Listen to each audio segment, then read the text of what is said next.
अस्सलाम वालेकुम दोस्तों, मैं हूं असलम आलम और आप देख रहे हैं गल्फ़ एक्सपर्ट। दोस्तों, आज की वीडियो में एक छोटी सी लेकिन बहुत अहम जानकारी आप लोगों के साथ में शेयर करने वाला हूं। कतर में कोरोना वैक्सीनेशन का काम शुरू हो चुका है।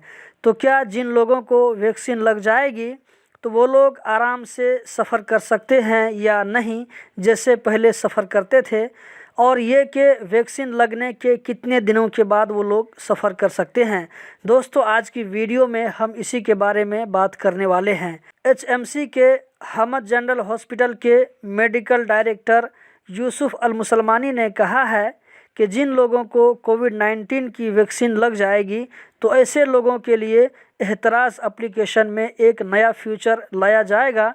इस न्यू फीचर के ज़रिए पता चल जाएगा कि फ़लाँ शख्स को कोविड-19 का टीका लग गया है।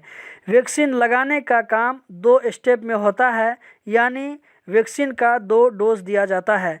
दोनों डोज लेने के 1 हफ्ता के बाद सफ़र कर सकते हैं आराम से। वीडियो के ख़त्म होने से पहले एक और जानकारी शेयर करता जाऊं, वो ये कि अभी कतर में रूल है कि फैमिली के अलावा एक गाड़ी में सिर्फ 4 आदमी सवार होना चाहिए। इसमें ड्राइवर भी शामिल है। अगर किसी गाड़ी में 4 से ज़्यादा आदमी बैठ गए, जैसे 5 आदमी बैठ गए, तो 1000 रियाल का फ़ाइन आएगा।